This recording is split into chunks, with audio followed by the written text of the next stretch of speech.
ساڵتان لێبێت بینەرانی کورتسات نزمن ئەوڕۆتۆفیقم لەڵخێم شەی بەرنامەی پارۆرامە پێتانگەیشتنەوە بۆ قسە و باسکردن لەسەر ئەو گۆڕانکاریە خێرانی کە لە ئێستادا لە عێراق ڕۆدەن. بینیمان ئەمڕۆ کۆمەڵێک گۆڕانکاری لە عێراق هاتۆتە ئاراوە بە ئاراستەی توانەوەی و چەقبەست سیاسی کە هەیە وەروا پێکهێنانی حکوومەتی نوێ و ڕاگەیاندنی هاوپەیمانی ئیدارە دەولە لە نێوان چوارچێوەی هەمانگی و هەروەها سوننەکان و کورد یەکێتی و پارتی بۆی کە حکوومەت پێک بێنن و هەموو هەوڵێکی ئەم هاوپەیمانێتیە گفتوگۆکردنیشە لەگەڵ ڕەوتی سەدر و ڕازیکردنیان بۆ هاتنە ناو حکوومەت و هەروەها گەڕانەوەیان بۆ پرۆسی سیاسی. ئاراسی ڕووداوەکان بەکوێ دەگا گەر حکوومەت پێک بێ ئەم حکوومەتە تاکەی ئەتوانێت بەردەوام بێت لە ئیدارەدانی ئەو دۆسێ گرنگانی کە لە ئەستۆیەتی ئەم حکوومەتە کە پێک دێ دوایەوەی کە پەرلەمان کۆ دەبێتەوە جاریشتە بڕیاری لێدراوە لە ڕۆژی چوارشەمە پێویستە کۆمەڵێک ئالانگاری گەورە کە ڕوبەڕووی دەبێتەوە چارەسەری بکات. پەرلەمان بەگشتی دەبێت لە ماوەی ئەو ساڵ یاخود ئەو دوو ساڵی کە بڕیارە بەردەوام بێت لەگەڵ حکوومەت کۆمەڵێک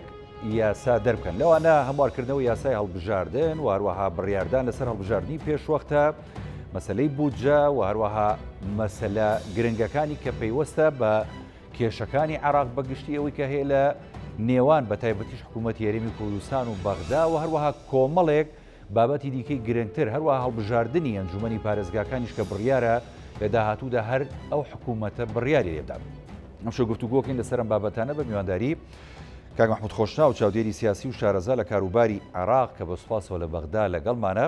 هەروە بڕیاریشە ئەگەر ئامادە بوو کاک حەسەن عەلی شارەزای کاروباری عێراقی ژە کەرکووک لەگەڵمان بێت. کاک محمود سڵاوت لێبێ سوپاس بۆی کە لە بەرنامەی پانۆراما لەگەڵمانین. کۆمەڵێک گۆڕانکاری خێرا هاتۆتە ئاراوە لە عێراق هەمووی بە ئاراستەی ئەوەیە کە دۆخەکە بەرەو چارەسەر و توانەوەی ئەو چەقبەستووە ببرێت کە لە ڕابردووە تاوەکم ساتش کە گفتوگۆکەین هەبووە. بەگشتی چۆن دۆخی ئێستای عێراق یاخود ڕەوشی ئێستای عێراق دەبینی پێ دوایە لایەنە سیاسیەکان بەرەو کرانەوە چن بەرەو ڕوویەک و حکوومەت پێک دێ هەروە بە ئاسانی؟ سڵاو لە بەڕاستان و بنەرانی کورسات نیوز بەتاکیت جوڵەیەکی لە ماوەی ڕابردوو جوڵەیەکی سیاسی بەهێز هەبوو لە نێو لایەنە سیاسی شیعە و سوننە و کوردیەکان ئەو جوڵەیە لە دەرەنجام هاوپەیمانی ئیدارەتی دەوڵەت یعنی هاوپەیمانی بەڕێوچوونی دەوڵەت لە عێراق هاتەکایەوە دوێنێ ئەو هاوپەیمانێتیە یعنی ئەو ئەتیلافە واژووکرا ئەو ئەتیلافە دوو لایەنی هەیە لایەنێکی سیاسیە ڕێکەوتنێکی سیاسی لایەنێکیش لەسەر پرۆگرام و بەرنامەی حکوومەتی داهاتووی عێراقا مەرجدارە بە گفتوگۆکردن لەگەڵ ڕەوتی سەدر پێویستە لەگەڵ ڕەوتی سەدر ئەو پێنج لایەنە پێیان وایە بەبێ بوونی ڕەوتی سەدر پرۆسی سیاسی لە عێراق سەقامگیرتر نابێ هەوڵێکی جدی هەیە بۆ ئەوەی لایەنە سیاسەکان لە یەک نزیک ببنەوە لە بە ئاراستەی دووەم قۆناغی یەکەم ئامانجەکانیان پێکاوە ئەنجا قۆناغی دووەمایە کە قۆناغی دووەم بریتە لەوەی کە گفتوگویەکی جدی لەگەڵ ڕەوتی سەدر و بە تایبەتی بەڕێز سەماحەتی مقتەدا سەدر ئەمە ئامانجی گشتیە هەموو لایەنە سیاسەکان ئێستا گەشتونەتە ئەو قەناعەتە کە حکوومەتی زۆرینە لە عێراق کۆتایی هات ئێستا بەرەو بە ئاراستەی حکوومەتی تەوافقی و لێک تێگەیشتن و حکوومەتی تەفاهم و حکوومەتی هاوسەنجی سیاسی و هاوسەنجی دەستوری کە دەستوری عێراق لە زۆر مادە ئاماژەی بەوە کردووە کە لایەنە سیاسەکان پێویستە لەسەر بابەتێکی گشتی ڕێککەون بۆ بەڕێوچوونی دەوڵەتی عێراقی و پێکاتی عێراقیش لە ڕووی ئاینیەوە لە ڕووی مەزهبی و لە ڕووی نەتەوەیەوە جگە لە حکوومەتی تەوافقی و حکوومەتی لێک تێگەیشتن هیچ حکوومەتێکی تر ناتوانێت حکوومەتی عێراق بەڕێوە ببیان سەرکەوتوبی لە بەڕێوچوونی حکوومەتی عێراق جگە لەوەش ئێستا بڕێکی باشی پارەی عێراق لە دەرەنجامی بەرزبوونەوەی نرخەکانی نەوت لە دەست دەوڵەتی عێراقدا و پێویستە ئەو بڕەپارەیە لە چوارچێوەی موازنە یان بودجەی ساڵانەی دەوڵەتی عێراقی خۆت دەزانێت ئێستا بودجە نییە پێویستە یاسای بودجە لە ئەنجومەنی وێنەی عێراق تەشریع بکرێ و ئەو بڕەپارەیە بەکار بێ بۆ ئەوەی کە عێراق لە تەنگەژەی ئابووری هاوڵاتیانی عێراق بەرەو ینی داواکاریەکانی هاوڵاتیانی عێراق لە چوارچێوەی خزمەتگوزاریان دابینکردنی هەلیکار بێتەکایەوە ئەو نیگەرانانە بڕوێنەوە کە لە شەقامی عێراقیدا هەن بە تایبەتی لە جوگرافیای شیعە کە لایەنە شیعەکان پێیان وایە بە تایبەتی چوارچێوەی هەمانجی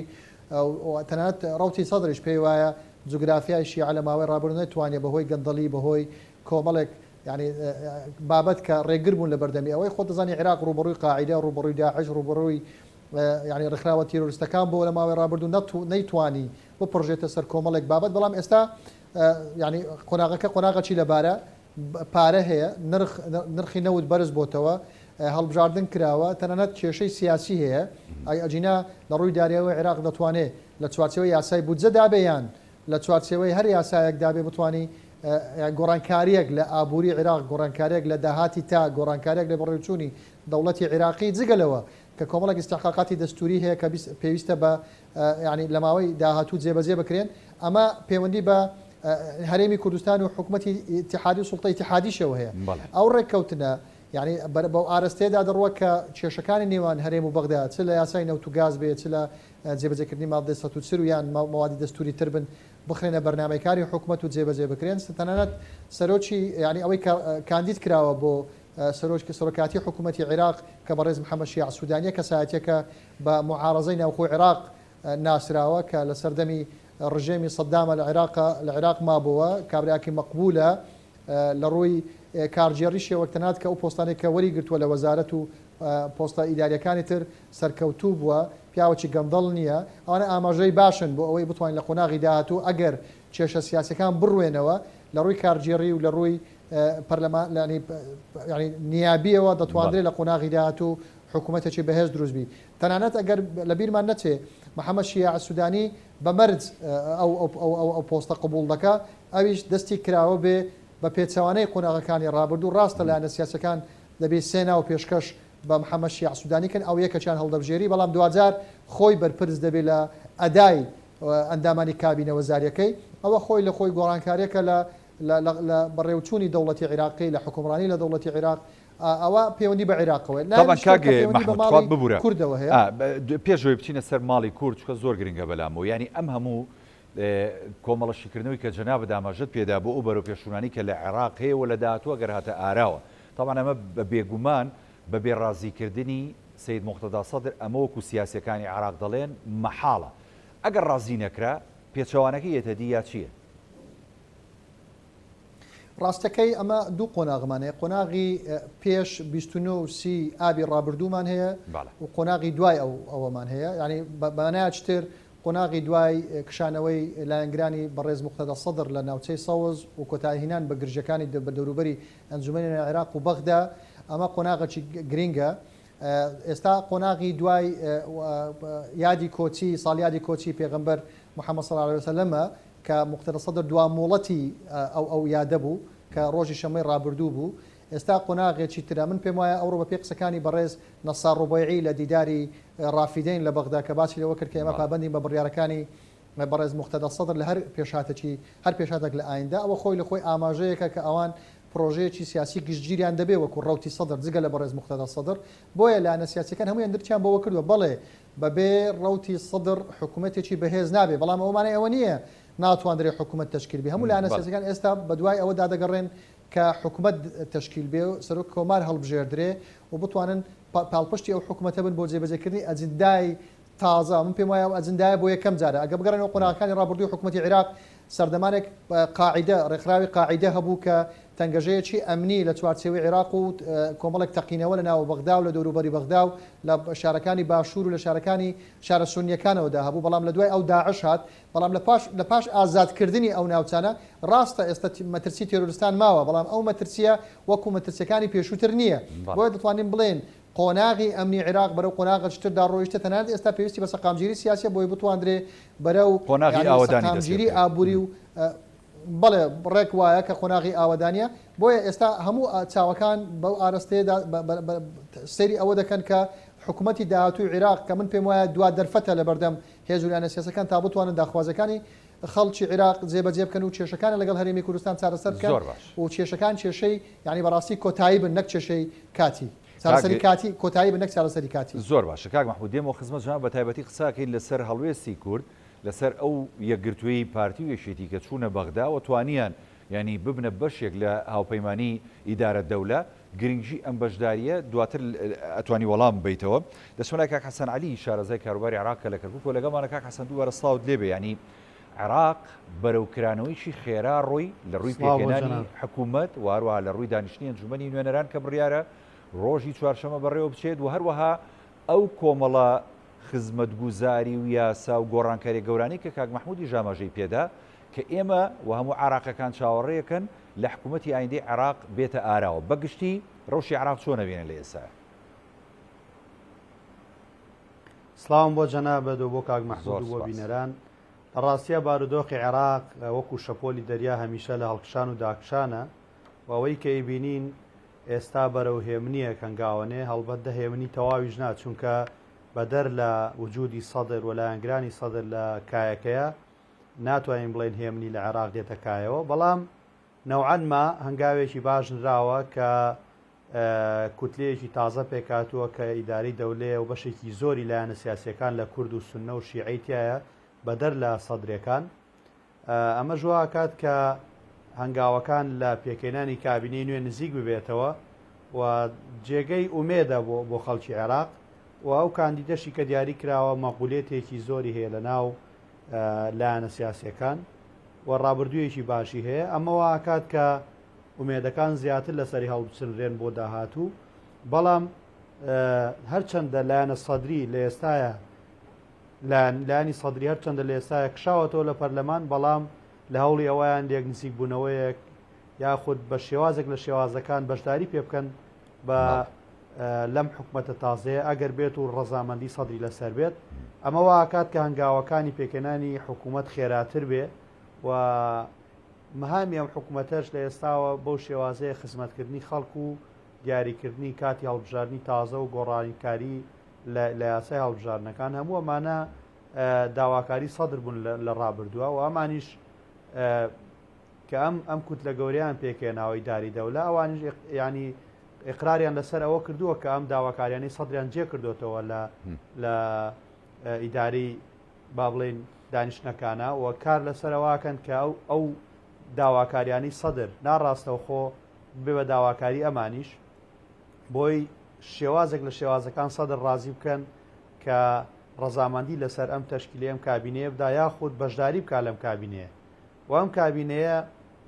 ئەگەر بێت و بەم شێوازەی قسەی لەسەرەکرێت لەوانەیە تەمەنی کابینەکە کورد بێ، بەڵام ئەکرێ بتوانێت بە کاروبارەکانی خۆی هەڵسێت وەک بڕیاری لێدراوە بۆ 2 ساڵ کە کاربەڕێکەر نییە. بەڵێ کابینەیەکی کاربەڕێکەر نییە و ئەگەر بێت و دەنگی پەرلەمانتاران بەدەست بێنێ و متمانە و سیقە بەدەست بێنێ ئەتوانێت هەموو کارەکانی کە لە ڕابردووان نەکراوە لە ئێستاە جێبەجێ بکات چونکە عێراق خاوەنی داهاتێکی باشی نەوتە کە ئێستا نرخی نەوت زۆر بەرزە و بودجەیەکی بەرزی هەیە و ئەمەوە کات کە جیاوازتر لە کابینەکانی ڕابردوو بێتە پێشچاو، بەڵام هەموو ئەوانەی کە لە ڕابردووە هاتوون بەرنامە و پلانی کارەکان شتێکی جوان بووە، بەڵام لە کاتی جێبەجێکردنا بەهۆی فشاری حزب و لایەنە سیاسیەکان و بەهۆی ئەو وەزارەتانەی کە لایەنە سیاسیەکان لە ناو کابینەکانە جێگیریان کردو دوایی لە ڕێی ئەوانەوە بشکێکی زۆری پارەکانیان بۆ خۆیان بردووە، ئەمە وای کردووە کە خزمەت کەمترین خزمەت بە هاوڵاتیان بگات. بۆیە تەمەناکەین لە ئێستاە کە محەممەد شایع سوودانی کەسێکی نەزیحترە و بتوانێت خۆی بە دوور بگرێت لەو فشار و زەختانە و دەستکراوەتر بێ بۆ خزمەتکردنی خەڵک. ئەمەوە کات کە لە داهاتوودا کاری حکوومەت و کاری دامەزراوەکانی حکوومەت تۆزێک قورستر بێ لە ئێستا، چونکە ڕوبەڕووبوونەوەی گەندەڵی و چاکسازی ئاسان نابێت، بەڵام هەموو ئەمانە کە ئەگەر ئیرادەیەکی لەسەر بێ و هێزە سیاسیەکان ویستیان لەسەر بێ بە دڵنیاییەوە توانن و لە ناو ئەم کایە سیاسی و گەمە ئاڵۆزی کە ئێستا هەیە پێویستە خۆیان بە دوور بگرن لە فشاری نێودەوڵەتی و ئەقلیمی و حکوومەت و کابینەیەکی صرف عێراقی بێ بۆی کە بتوانێت خزمەت بە عێراقی بکات، چونکە ئەوە ڕوونە لە ڕابردووە بەشێکی زۆری دەسوەردانی وڵاتان بۆ کە نەهێشتووە ئەم عێراقە خزمەت بکرێ و بگا بە ئاستێک کە خزمەت بە هاوڵاتیانی خۆی بکات و بگات بە ئاستێک کە تەبایی هەبێت لە ناو ماڵی شیعە، تەبایی هەبێت لەگەڵ لایەنەکانی سونە و کورد. هەموو دەسوەردانەکان وای کردووە کە هەر وڵاتە و لە بەرژەوەندی خۆی تۆپی ئاژاوەکەی خستۆتە ناو ساحەی عێراقە و جوڵاندویانە لە بەرژەوەندی خۆیان. بۆیە ئێستا لێک نزیکبوونەوەی یەکێتی و پارتی وەکو کورد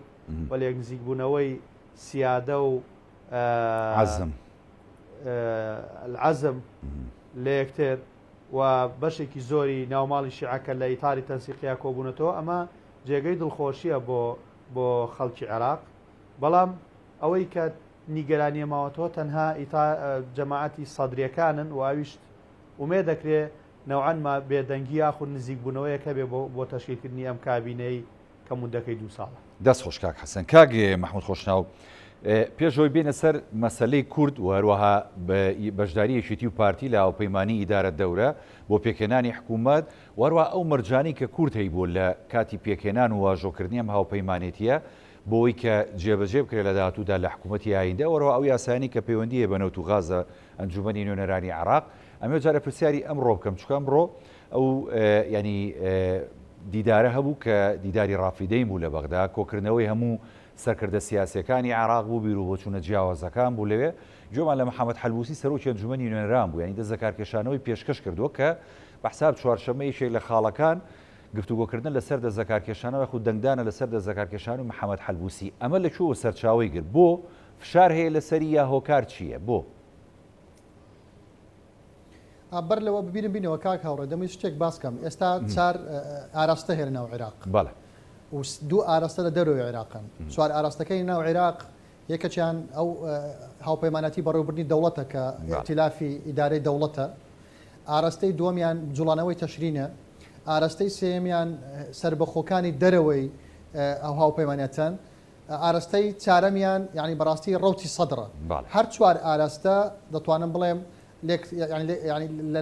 لەناو هەر 4 ئاراستە ئەجندای هەر 4 ئاراستە بۆچوونی هەر 4 ئاراستە لەگەڵ یەک ناکۆکە ینی دەتوانم بڵێم ئەگەر دژ بە یەک نەبن ناکۆکن لەگەڵ یەکتر و هەر 4 ئاراستە بەپێی بوون ینی تەواجودی خۆیان لە عێراق کاریگەریان هەیە بەڵام ڕاستە هاوپەیمانەتی بەڕێوەبردنی دەوڵەت لە هەمان بەهێزترە و دووەمیشیان کە ڕەوتی سەدر دادێ بەڵام بیرمان نەچێت جوڵانەوەی تشرین ڕایگەیاندووە کە لە یەکی دەوە دەست بە جوڵانەوە دەکات من پێم وایە ئەگەر بەڵێ من پێم وایە ئەگەر چارەسەری ئەوە نەکرێت لەگەڵ ڕەوتی سەدر و لەگەڵ ڕەوتی سەدر نەگەن بەڕێککەوتن چ بەشداری ڕەوتی سەدر لەو حکوومەتە چ بێدەنجی ڕەوتی سەدر یان دەرفەت پێدانی ڕەوتی سەدر بەو حکوومەتەیان بەو ئێتیلافە بۆ دروستکردنی حکوومەت من پێم وایە دەرەنجامەکی باشی نابی لە ئایندەدا دوای ڕەوتی سەدرە چێتە پاڵ تشرینەکان کاک محمود خۆیان ڕەوتی سەدر و تەشرینەکان ڕاستە ئێستا وا دەخێنرێتەوە کە دوولایانی نزیکن لە یەکتر بەڵام من پێچەوانەکەی دەبینم دوولانی زۆر دوورن لە یەکتر کاتی خۆشی بەڕێز موقتەدە سەدر و ڕەوتی سەدر ڕێگەیان بەوە نەدا تەشرین بە ئاراستەیەکدا بڕوە ساڵی 2019 هەر ڕەوتی سەدر بوو وای لە تەشرین کرد کە پەلاماری بنکە و بارەگەکانی حزب و دەوڵەت نەدەن هەر ئەوان بوون ئاراستەی تەشرینیان ڕێڕەوی ئاراستەی تەشرینیان ڕاست کردەوە بە ئاراستەی ئەوەی کە خۆپێشاندە لە چوارچێوەی هێمنانە ببینێتەوە بۆیە من پێم وایە ڕەوتی سەدر ڕێگەبەوە نادە بۆ جاری دووەم بۆیە پێویستە خاڵە هاوبەشەکانی نیوان هاوپەیمانی بەڕێوەبردنی دەوڵەت لەگەڵ ڕەوتی سەدر گەشەی پێ بدرێ و بتوانرێت سوودی لێ بگرێت دوو ئاراستەکەی تر کە دوو ئاراستی دەرەچین ئاراستەیەکیان پێ دەڵێ محوەری مقاومەیە محوەری ممانعە کە ئەولانەنەن کە پێیان وایە ئیمپریالەت و ئەمریکا و تەواجودی ئەوان لەو منتیقەیە تەواجدێکی سلبیە و پێویستە بڕۆن و لە هەمان کات دش بە محوەری مقاومە کە ئیسرائیل و ئەمریکا و بەشێک لە وڵاتانی کەندا و تورکیا و وڵاتانی ڕۆژئاوا و بەشێک لە وڵاتانی ئەوروپایە ئەو دوو میحوەرەش خۆیان کاریگەریان لەناو ئاراستەکانی ناو خودی عێراقیشەوە هەیە بۆیە بە 6 ئاراستە ئێمە بەرامبەر بە تەحەدیاتی 6 ئاراستەین دوی دەرەچی چاری ناوخۆیی بۆ بەڕێوەچوونی دەوڵەتی عێراقی ئەوەی بەڕێز حەلبوسی بەڕاستی ئەمە خۆم لەوێ بووم لە دیدارەکە یعنی و پێشبینەکانش هەروە بوون بەر لەوەی بچینە دیدارەکە یعنی بەڕێز حەلبوسی کە باز لە دەست لە کارچێشانەوە دەکا من پێم وایە ئەو بۆ ئەوەیەتی و خۆشی ئاماژەی بەوە کرد ئەمڕۆ لە دیدارەکە یعنی ئەو دەڵێت 73 پەرلەمانتاری ڕەوتی سەدر دەستیان لە کارکێشایەتەوە لەناو ئەنجومەنی نوێنەرانی عێراق کە ئەوان دەنجیان بە منداوە بۆ سەرۆکی ئەنجومەنی نوێنەرانی عێراق ئێستا ئەوان لە ئەنجومەن نەماون ئێستا شوێنی ئەوان پڕ کراوەتەوە لەناو ئەنجومەنی نوێنەرانی عێراق پێویستە من متمانە وەربگرمەوە لەوانەیە چکە 73 کەس لەو کەسانەی کە من دەنگم هینە لە کۆی ئەو دەنگانە دەربینن کە حەلبوسی دەنجی هێناوە لە هەڵبژاردننی بۆ سەرۆکی ئەنجومەن دەنگەکان ناگەنەوە ئاستە دەستوریە بەڕێز حەلبوسی بم پێم وایە بیرکردنەوەیەکی نەتوانە بڵێم نیشتیمانیە و مافێکی کەسیە کە حەلبوسی بیری لە کردوتەوە و حاڵەت سروشتیە یعنی من پێم وان نییە بەڕێز حەلبوسی دەست لە کار چێشانەوەکەی بۆ ئەوە بی تەنگەژەیەکی سیاسی بخاتە ناو ئەنجومەنی نوێنەرانی عێراق من پێم وایە هاوپەیمانی سیادە بەشداری دەکەن و خودی سیادەش واژووی هاتوتە ناو هاوپەیمانی بەڕێوەبردننی دەوڵات کەواتە دەست لە کارکێشانەوەکەی سەرناگرێ و ڕەت دەکرێتەوە لە ئەنجومەنیانی عێراق خۆشی ئەوە دەزانێ بەڵام ئەو بۆ ئەوەی دووبارە متمانەی ئەنجومەنی عێراق بخۆی و بە دەستەی سەرۆکاتی بدرێتەوە بە تایبەت پاش دەست لە کارکێشانەوە لەگەڵ ڕەتکردنەوەی ئەگەر بە ئیجماع بوو لە ئەنجومەنی نوێنەران ئێمە جارێکی دیکە متمانە نییە کە هەموو ئەندامان نوێنەشی کاتونەتە نێو ئەنجومەنەکە کەواتیانی ڕازین بە سەرۆکایەتی حەلبوسی نابەدڵنیاییەوە خۆی هەر ئەوەی دەوێ ئامان دەست لە کارکێشانەوەی بەڕێز حەلبوسی هەر ئەوەیە یعنی خۆی ئەو دەوێت ئامانجە بپێکێ بەڵام ئەگەر بگەڕێنەوە ڕێککەوتنەکەی ڕێککەوتنی دوێنێ ڕێککەوتنی هاوپەیمانی دەوڵات ڕێککەوتنی بەڕێوەبردننی دەوڵات خودی ئەو ڕێککەوتنە سیادەشی تێدایە هاوپەیمانی سیادە هاوپەیمانەکەی بەڕێز حەلبوسی و خەنجەرە کەواتە ئەوانە دوێنێ ڕێککەوتن بەدڵنیایەوە ڕۆژی چوارشەمەش هەر متمانە بە ئەو دەدەنەوە چونکە خۆی لە زمنی هاوپەیمانەتی دروستکردنی حکوومەتە هاوپەیماتی هەڵبژاردننی سەرۆک کۆمارە بۆیە بەو ئاراستەیە دابێ بەتەکید متمانە وەردەگرێتەوە و هەڵبژاردننی جێگیری یەکەمی ئەنجومەنی عێراق دەکرێت دڵنیام لەوەی کە پرۆسەی بەڕێوچوونی قۆناغ ینی هەنگاوە دەستوریەکان یان تەواوکردنی هەنگاوە دەستوریەکان بە هەڵبژاردننی سەرۆک کۆمار و ئەوانەش بە دوای ئەوە دادێ بەڵام هێشتا کۆمەڵێک بابەت ماوە پێویستە چارەسەر بکرێن مەسەلەی کورد خوا کاک مەحموودیانی با باسکەین ینی بە تایبەتی چاودێران تا ڕادێک ئەوانەی کە ینی مەبەستیانەوە نیشتیمانیانە بیرەکەنەوە بە تایبەتی بۆ مەسەلە نەتەوایەتەکانی کورد یعنی دڵخۆشن بەوەی کەیشێتی و پارتیەم جارە چوونەتە ناو هاوپەیمانیەکە و بە دووقۆڵی ئەمە بە گرنگ لێکەدەنەوە پێت وایە ئەمە زۆر گرنگە لە ئێسادا بۆ کورد وتوانیویانە ینی کۆمەڵێک داوا هەیە کە لە داهاتوە بیچەسپێنن و جێ بکەنەوە لە بەرنامەی حکوومەتەکەیە بەدڵنیایەوە ئێمە یەک ینی کۆمەڵێک مادەی دەستوریمان هەیە کە حکوومەتێک لە دوایەکانی عێراق بە کۆمەڵێک هۆکار بەڕاستی جێبەجیان نەکردووە هەر لە مادەی ١40ەوە تا دەگەی بە ینی یاسای نەوت و گاز یعنی ئێمە پێمان وایە ئەگەر لەو قۆناغا یەکێتی نیشتیمانی کوردستان و پارتی دموکراتی کوردستان لایەنە سیاسەکانی تری هەرێمی کوردستانیش بتوانن بە کارنامەیەکی هاوبەش کار لەگەڵ هاوبەشە سیاسەکانی عێراق بکەن و بە مەبدەئی هاوبەشی بەشداری پرۆسی سیاسی عێراقەوە بکەن و بتوانن سوود لەو بارودۆخی ئێرە عێراقەوە وەگرن و تەنانەت ببنە فاکتەرێک بۆ ئەوەی لایەنە سیاسی عێراقەکانیش گرفتەکانیان چارەسەر بکرێ و بتوانین بە یەک تیم لە چوارچێوەی سیستەمێکی سیاسی لە عێراق بتوانین مافە دەستوریەکانی گەلی کوردستان ببوورە کاک مەحموود قسەکانیشە پێ بڕم هەر ئەمڕۆ ینی بۆ شاهێدی ئەم قسانەش تا ڕادێگای من وا هەستمەکرد لە قسەکانی محەممەد هەلبوسیەوە مەخوێنەوە کە ئەو تا ڕادێک بەغیلیشیە برد بە ئەزمموی هەرێمی کوردستان و لایەنە سیاسەکان کە ئەوان نیشتیمانیان و نەتەوەیانە بیریان کردوەوە بۆ چارەسەرکردنی کێشەکانیان ڕێک بەڕێز حەلبوسی باسی لەوە کرد کە ئەوان لە چوارچەوەی مەزهبیەوە ململانیەکانی لە چوارچەوەی سنە و شیعە نەیانتوانی وەکو عەرەب ڕاستە بەشێک لە قسەکانی نەفەسێکی ناسیۆنالیزمی پێوە دیار بوو بەڵام ئەو بەنیەت پاچی باسی ئەوە کرد کە کورد چونکە نەتەوەیان بە سەروی مەزهبەوە زاڵ کردووە لە چوارچەوەی نەتەوەی کارەکانی خۆیان کردوتوانێت نمونەیەکی جوان لە هەرێمی کوردستان پێشکەکە بەڵام من پێم وایە ئەوە زۆر دروست نییە یعنی ئەوەی لە هەرێمی کوردستان ینی ئەوەی هەرێمی کوردستان هاتیتە ئاراوە لە ئەنجامی لێک تێگەیشتن و عقلێتی خوالی خۆشببوو سەرۆک مامجلال و بەڕێز مەسعود بارزانی بۆ لە ماوەی ڕابردوو لە پاش ینی قۆناغێکی شەڕی ناوخۆیی و ژیانێکی تاڵ لە هەرێمی کوردستان و تێگەیشتن لە بارودۆخی خراپ و لە شەڕی ناوخۆ و شەڕی براکوژی بەڕاستی ئەوە عیبرەت وەرگرتن بۆ لە ڕابردوو بۆیە توانیتمان ئەو نمونە لە ناو هەرێمی کوردستان جێبەجێکردن عێراقیەکانیش ئەگەر بە قسەکانی بەڕێز حەلبوسی بی عێراقیەکانیش پێویستە لە چوارچێوەی مەزهبی بێنە دەرەوە بەڵام نەک لە چوارچێوەی عەرەبی وەکو ئەوی باسی کرد کە نمونیان بڵێ لە چوارچێوەی نیشتیمانی لە چوارچێوەی نیشتیمانی ئێمە دەتوانین دەوڵەتی عێراق دروستکەین لە چوارچێوەی دەستور دەتوانین دەوڵەتی عێراق دروستکەین ئەگەر چی خۆشمان لەگەڵ یانە سیاسی عێراقیان بیرمان لەوە کردوتەوە کە دەستور پێویستە بە هەموار پێویستی بە هەموارکردنەوەی لە کۆمەڵە یاسا بەڵام کورد ئەگەر یەکتیم نەبی کورد ئەگەر یەکگرتوو نەبی ناتوانێت لە عێراق ڕۆڵی هەبی لە هەموارکردنەوەی دەستور دەست خۆش کاک مەحموود دێمە خزمەت جنابەت کاک حەسەنیانی مەسەلەی بۆ نمونە ئێستا هاوپەیمانی ئیدارە دەورە ینی دەیەوێت بە دڵنیایی کە ئەگەر حکوومەتەکە 2 ساڵ بێت بەردەوام بێ و ئامادەکاری بکات بۆ هەڵبژاردننی پێشۆختەوە کۆمەڵێک یاسای گرنگ کە ینی هەم خزمەت بێ بە عراقیەکان و هەم ئەو کێشە و ناکۆچانی لە نێوان هەرێم و بەغدا هەیە تا ڕادەیەک بەرەو چارەسەر بەرێت ینی دەیەوێت ئەو ئامانجانە بپێشێت دیشێک لە ئامانجەکانی بەڕاستی دەیەوێت کە تشرینیەکانیش بێنێتە نێو پرۆسی سیاسیەوە کە ڕاستە خۆیان هەن لە پرۆسە سیاسەکەی وەکو ئەندامانی ئەنجومەنی نوێنەران بەڵام دەیەوێت جێگری یەکەمی سەرۆکی ئەنجومەنی نوێنەران بداتە تشرینیەکان ئەگەر ئەم هەنگاوە بنێت و سەرکەوتوو بێت یایدا پێ دوایە ئەو جوڵەی کە بەنیازن تشرینیەکان بیکەن لە داهاتوودا جارێکی کە شەقام بجوڵێنەوە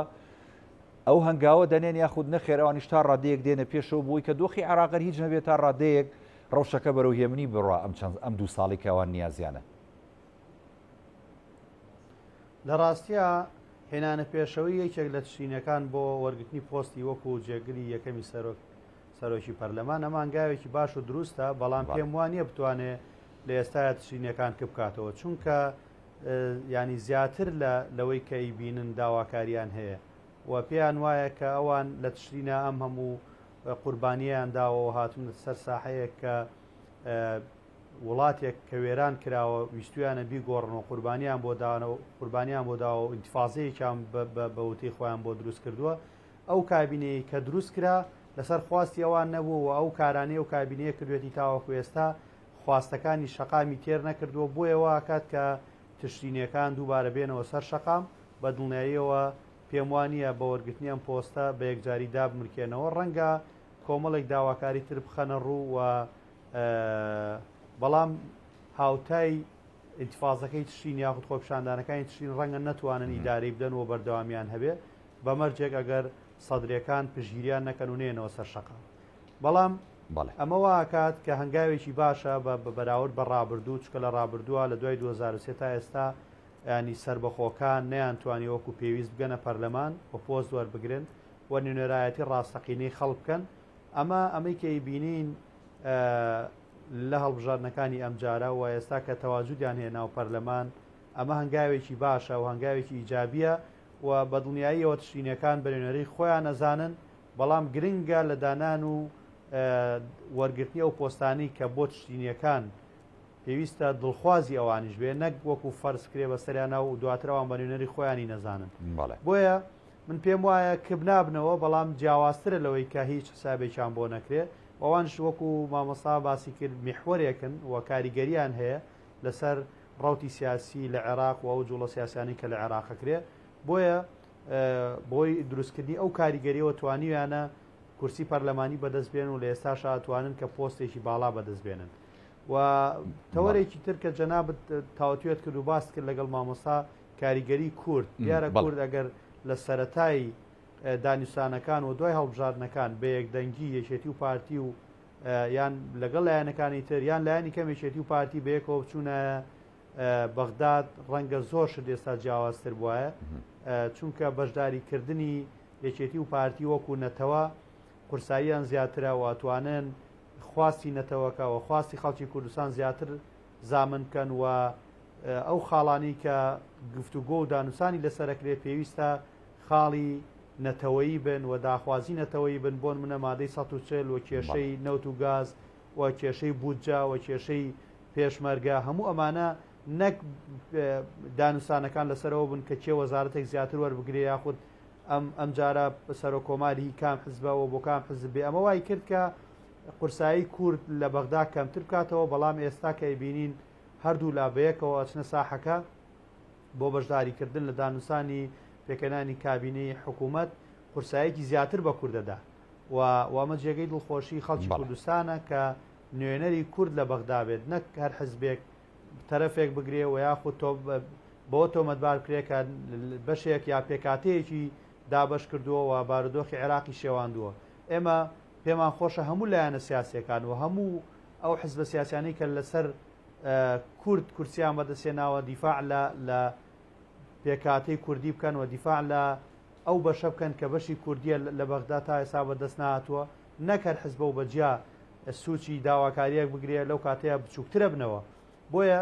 ئەوەی کە ئێستا هەیە جێگەی دڵخۆشیە و قورسایی کوردیش زیاترەکان لە بەغدا واتوانن ئەو مافانی کە مافی خەڵکی کوردستانە زیاتری بەدەستبێنن یاخود زیاتر داکۆچی لەسەر بکەن و ئەمە وای کردووە کە لە ئێستاە کورد وەکو پێکاتە ڕێزێکی زیاتری هەبێت، چونکە کورد دایمەن توانیوێتی نێوەنگیری بکە لە نێوان هێزە ناکۆک و ناتەباکان، وەکو چۆن لە سەردەمی ڕەوانشاد جەنابی مامجەلال توانی هەمویان لەسەر یەک مێز کۆبکاتەوە. ئێستا پێویستە کورد ئەو ڕۆڵە ببینێت، چونکە کورد دروستکەرەوە و دامەزرێنەرەوەی حکومەتی نوێی کوردیە، حکومەتی نوێی عێراق بوورە کە توانی ئەم عێراق نوێیە دروست بکاتەوە لەسەر دەستی کورد و تەسحیح بە خۆیدا و توانی کە ئەم عێراق بخاتەوە سەر سکە سیاسیەکەی خۆی و ئێستاش هەمان ڕیتمە ئەمان ڕێبازی جەنابی مام جەلالەکە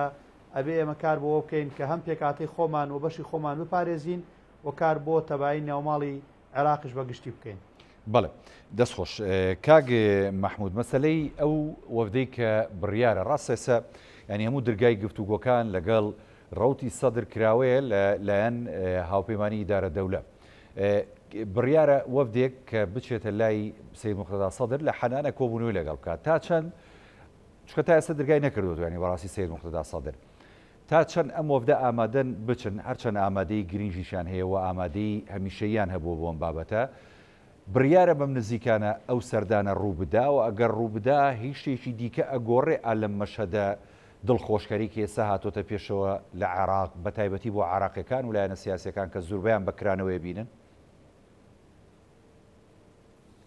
ڕاستەکەی وەکۆی باسم کرد لە سەرەتا بوونی ڕوتی سەدر لە پرۆسی سیاسی عێراقی گرنگە بە کۆمەڵێک ئاراستە یعنی لە ڕووی سیاسیەوە لە ڕووی کۆمەڵایەتیەوە پێکاتەیەکی گرنگی عێراقن بە ڕێز موقتەدا سەدر یەکێکە لە سەرکردە بەهێزەکانی عێراق بە تایبەتی لە نێوماڵی شیعە بۆی هەر کاتێک نێوماڵی شیعە تەبابن برابن یەکدەنگ بن کۆدەنگ بن وەکو ئەوی کە لە ماڵی کورد پێویستە هەبێ و لە ماڵی سونەشا پێویستە هەبێ ئەوە خۆی لە خۆی لە چوارچێوەی عێراقدا گرنگە بۆ سەقامگیری زیاتری دەوڵەتی عێراقی 2000 سەقامگیری ئابووری و یعنی دەوڵەتی بەڕێوەچوونی دەوڵەتێکی حکومڕانیەکی باش لە عێراق من پێم وایە پەیوەندی تەلەفۆنیان ماوە لەگەڵ بەڕێز موقتەدا سیادە ینی بە تایبەتی سیادە و بەڕێز خەمیس خەنجەر دوا پەیوەندی تەلەفۆنی لەگەڵ بەڕێز موقتەداوە کردووە من پێم وایە بەڕاستی کاتەکەی دیار نییە و هیچ کەتیش نازانێت کاتێک ئەوانە کۆ دەبنەوە یان سەردانی حەنانە دەکەن و بەڕێز موقتەدا سەدر دەبینن قسە زۆر کرا لەوێ کە لە ڕۆژانی ڕابردوو 2 ڕۆژی تر 4 ڕۆژی تر 5 ڕۆژی تر بەڵام ڕاستەکەی هیچ کاتێک دیاری نەکراوە بۆ دیدارەکە من پێم وایە ئەگە دیدارەکەش نەبێ بەڵام خەڵکێک هەیە لەو نێوەندە ئەو ڕۆڵە دەبێنێ بەزار خۆی لە خۆیان پێدوانیە ئەم کرانەوەی کە ڕوویە ئۆکەی کۆتایی موقتەدا سەدری لەسەر بێت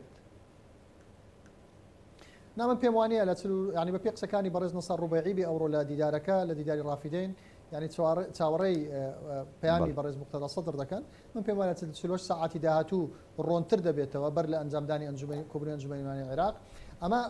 بابەتێکە بابەتی تر لە بیرم چوو باسی کەم کاڕێ ئەوەی پێویستی بە شێوەی بەشداری کووردە لەو ڕێکەوتنە ینی یەکێتی نیشتیمانی یان پارتی دیموکراتی کوردستان بە چه ئاراستەیەک بەشداری یعنی ئەو بابەتانە چین کە ینی وایە لەو لانە سیاسیانە کردووە کە بزنە ئەو ڕێککەوتنە من بەوەی کە بە پێی زانیارەکانی کە بەردەستم کەوت یعنی بەڕێز سەرۆک باڵ جەلال تاڵەبانی مصر بۆ لەسەر ئەوەی کە خاڵێک بخرێتە ناو بابەتەکە لەمە دووە لە عێراقی هیچ پارێزگارێکی بە وەکالەت نەمینێ یعنی هەموو پارێزگارێک لە چوارچێوەی ئەنجومەنی پارێزگا هەڵبژێردرێ و پارێزگاکە من پێم وایە ینی بەپێی ینی بۆچوونی خۆم و بەپێی شیکاری خۆم ئەو داواکاری بەڕێز باڵ جەلال تاڵەبانی بۆ کەرکووک بووە لەسەر کەرکووک بووە چکە ئێستا ئەوەی گرنگ بە بەلای یەکێتی ئەوەی گرنگ بە بەلای کورد کە پارێزگارێک بە وەکالەت پارێزگار بێ کەرکووکە ئەجینا چما پێویستمان بە پارێزەکانی تری عێراقەوە نییە بۆیە من ئەو خاڵە بە گرنگی دەزانم گرنگە هەر بڕیاریش درراوە ینی لێشێک لەو خاڵانی دیکە کە لەسەری ڕێکەوتون هەڵبژاردننی ئەنجومەنی پارێزگاکانە چکەمەش زۆر گرنگە بۆ ئێستا عێراق بەڕاستی بە تایبەتی بۆ کەرکووکی ئەمڕۆ بەڕێز بەڵێ ئەمڕۆ بەڕێز حەلبوسیش ئاماژەی بەوە کرد کە ئەنجومەنی پارێزگاکانی عێراق پێویستە هەڵبژاردن بکرێت و پێویستە ئەم یاسایە هەموار بکرێتەوە و پەسەند بکرێن ئەنجومەنی عێراق و 2000 ینی بگەڕێتەوە ئەنجومەنی پارێزگەکان ئەکتیڤ بکرێنەوە خۆ دەزانی ئەنجومەنەکە ئەنجومەنی پارێزگان بە بڕیارێکی پەرلەمان پەک خراوە بۆیە ئەوە خۆی لە خۆی ینی ئەگەر دیقەتی جوڵانەوە سیاسەکە بکەین لە ماوەی ڕابردوو بدەین لە ماوەی ڕابردوو ئەومان بۆ ڕۆن دەبێتەوە کە لایەنە کوردیەکان جوڵەیەکی زۆر باش دەکەن ڕاستە ناکۆکن لەسەر پۆسی سەرۆک کۆمار و من پێم وایە پارتی پێویستە مڕونەت بنوێنی لەوەی کە پاڵپشتی کاندیدی یەکێتی بکە بۆ سەرۆکاتی کۆمار خۆی لە خۆی ئەوە ینی کار ئاسانی زیاتر دەکە بۆ ئەوەی کورد کارنامەیەکی هاوبەشیان نەبی لە بەغدا و دوجارش ئێمە بتوانین لەگەڵ لایەنە سیاسەکان بە شێوەی بەشداری نا بە شێوەی هاوبەشی لە حکومڕانی دەوڵەتی عێراقی ینی بەشدار بین بە شەراکەت نەک بە مشارەکە لایەنە سیاسی عێراقیانش ئێستا چاوەڕێی کورد دەکەن بۆ ئەوەی کورد بە نیەتێکی باش خۆمان دەزانین قۆناغی وەکوی باسم کرد قۆناغی زۆرینە کۆتاییات ئێستا بەرەو قۆناغشتە دەڕۆین ئەگەر باسی هەڵبژاردنێکی تر بکرێت کە من پێم وایە ئەگەر یاسای هەڵبژاردن هەموار نەکرێتەوە ئەستەمە من بتوانین هەڵبژاردن بکەین چکە لایەنەکان لەسەر یاسای هەڵبژاردن کۆکن ناکۆکن ببوورە و محکەمەی اتحادی کە دادگای اتحادیە داوای لە پەرلەمانی عێراق کردووە کە یاسای هەڵبژاردن هەموار بکاتەوە تەنانەت کۆمیسیۆنی باڵای سەربەخۆکانی هەڵبژاردن بۆیە جوڵانەوەکان ڕاستە خێران بەڵام زۆر هەستیارن و پێویستە بە هەستیاری مامەڵە لەگەڵەوە بکرێ بە تایبەتی لایەنە سیاسە کوردستانیەکان. زۆر باشە دەستخۆش کاک حەسەن ینی مەسلەی بۆ نمونە ئێستا ئەمەی کە کۆمەڵێک خاڵی کورد جێکراوەتەوە بە تایبەتی لە ئەم هاوپەیمانی ئیدارە دەولە کە زۆر گرنگە و کاک مەحمودی ژاماژەی پێدا یەکێک لەوانە ینی نەمانی پارێزگاری بۆ وەکالەتە ئەمە تا چەند گرنگە بۆ چکە کاک مەحمود ئاماژەی پێدا کە مەبەستی یەکێتی و سەرۆک باوەجەرا تاڵەبانی وە کوردیش بەگشتی ینی کەرکووک و ناوچە کێشە لە سەرەکانە ئەتوانین بڵین لە داهاتوودا لەو حکوومەتی کە پێک دێ و ئەو قورسایی کە لە ڕابردوودا لایەنە سیاسی کوردیەکان بە تایبەتی یەکێتی لە بەغدا پێشانیدا بۆ مەسەلەی کەرکووک و ناوچە جێناکۆکان و مادی 140 گرنگە بچێتە پێشەوە بە دڵنیایەوە گرنگێکی زۆری هەیە چۆن کێشە گەورەترین کێشەی یەکێتی نیشتیمانی کوردستان ناوچە کێشە لە سەرەکانە چونکە ئێمە 150 خاکی کوردستانە و ناکرێت دەستبەرداری بین و بێئومێد خەڵکێکی زۆر بێئومێد بکرێت ئەمەی کە ئێستا بینیمان تاوان من پێشتر خوێندومەتەوە و قسەکانی کاک مەحمود تەواوە ئەو خاڵەتیایە جێگیر کراوە و بەشداریکردن لە کارنامەی حکوومەتەوە نووسینەوەی خاڵی لەو جۆرە بە شێوازێکی گرنگ و پێداگریکردن لەسەر جێبەجێکردنی ئەمە نیشاندانی دڵسۆزی ئەو حزبە و سەرۆکی ئەو حزبەیە کە جەنابی کاک سەرۆک باڤڵە بۆ ینی ئەوە پیشانەدا کە دڵسۆزی جەنابیانە بۆ جێبەجێکردنی خاڵێکی لەو جۆرە بۆ ناوچە کێشە لە سەرەکان کە لە ڕابردوودا ماوەیەکی زۆر بە شێوازێکی نایاسایی بۆ وەکالەت بەڕێوە براوە و نادادی هەبووە و بە شێوازێکی نایەکسان پرۆژەکان دابەش کراون و خەڵکێکی زۆر لێ بێبەش کراون و فەراغی یاسایی هەبووە کە ئەنجومەنی پارێزگا نەماوە بۆ گۆڕینی ئەم پارێزگارە و لێپرسینەوە و ڕقابەتکردنی لەلایەن ئەنجومەنی پارێزگاوە بۆیە ئەمە وای کردووە کە بتوانێت دەسەڵاتێکی ڕەهای هەبێ و لە بەرژەوەندی خۆی و نەتەوەکەی خۆی و هۆزەکەی خۆی بەکاری هێناوە ئەمە واکات کە گۆڕانکاریەکی گەورە بێنێتە ئاراوە و خاوەنی استحقاقی ئەم پۆستە کە کورد و یەکێتیە بەدەستی بێنێتەوە بۆ خزمەتکردنی خەڵکی ئەم ناوچانە و لە داهاتووە ئەمە ئەومان پێڵێ کە بەڕاستی خەڵک کە لە ڕابردووە دەنگێکی زۆریان بەم حزبەداوە و قوربانیان لە پێناوداوە لە جێگەی خۆی بووە و پێویستە ئەو استحقاقە ئیداری و هەڵبژاردنەی کە پارێزگاری کەرکووکە بەدەست بێنرێتەوە و جێگیرکردنی خاڵێکی لەو جۆرە بەڕاستی جێگەی دڵخۆشیە بۆ ئێمە وەکو خەڵکی کەرکووک و ناوچە جێناکۆکان و ئومێدەوارین لە داهاتووە کار بۆ جێبەجێکردنی مادەی 140 بکرێ و کار بۆ هەموو ئەو مادانە بکرێت کە لە ڕابردووە پشتگوێ خراون و کاری لەسەر نەکراوە چۆن ئێستا جێکراوەتەوە لەم کارنامەیە لە داهاتووشا لە ڕێگەی ئەو پۆستانی کە بەدەست دێ وەکو سەرۆکایەتی کۆمار و وەزارەتەکان خزمەتی زیاتر بە خەڵکی ئەم ناوچانە پێشکەش بکرێت. دوا سەرنجی خۆتم پێ بڵێ کاک حەسەن سوپاس دەکەم.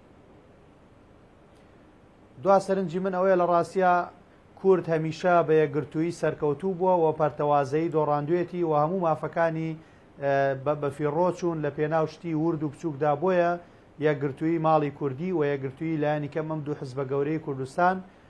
زامنی بەدەستێنانی مافەنەتەوەیەکانمانە و ئەوەی کە ئێمە بینیمان لە ئێستا و داهاتووە تەنها یەکگرتووی نێوماڵی کوردی و یەکگرتووی ئەم حزبە سیاسیانە ئەتوانێت زامنی ئەم مافانە بکات. دەستخۆش کاک مەحمود دوا سەرنجی جەنابیش. ئەمە پێم وایە گەڕانەوەی هاوسەنجی سیاسیان کارکردن بە هاوسەنجی سیاسی لە هەرێمی کوردستان و لە عێراق تاکە زەمانەتە لە چوارچێوەی دەستوریش بی تاکە زەمانەتە بۆ ئەوەی کە عێراق بەباشی بەڕێوە بچێ و لایەنە کوردەکان بتوان لە هەرێمی کوردستان و عێراق کێشەکانیان چارەسەر بکەن بە تایبەتی کە باسی ینی زەمانەت دەکەم بە باسی هاوسەنجی سیاسی دەکەم ئەوەیە کە هێز و لایەنە سیاسەکان بە تایبەتی پارتی دموکراتی کوردستان پێویست ناکە لەسەر پۆستی سەرۆک کۆمار یەکێتی عسمانی کوردستان نیگەران بکات و پێویستە پاڵپشتی کاندیدی یەکێتی بەڕێز دکتۆر بەرهەم ساڵح بۆ ئەو پۆستە تا گرجەکان کۆتاییان پێ بێ بتوانین لە داهاتوو حکومڕانیەتی باش لە هەرێمی کوردستان لە عێراق بێتە ئەراوە. بەڵێ سوپاس بۆ برانی بەڕێزم کاک محمود خۆشناو چاودێری سیاسی و شارەزا لە کاروباری عێراق کە لە بەغداوە لەگەڵمان بووی. سوپاس بۆ کاک حەسەن عەلی شارەزا لە کاروباری عێراق کە لە سۆدیۆکانمان لە شاری کەرکووک میوانی پانۆراما سوپاسانەکەم. بەڵێ بینەرانی بەڕێز هەڵقەم شەوی پانۆراماتان پێشکەش کرا میشە ساغ و تەندروست باشن. خواتان لەگەڵ.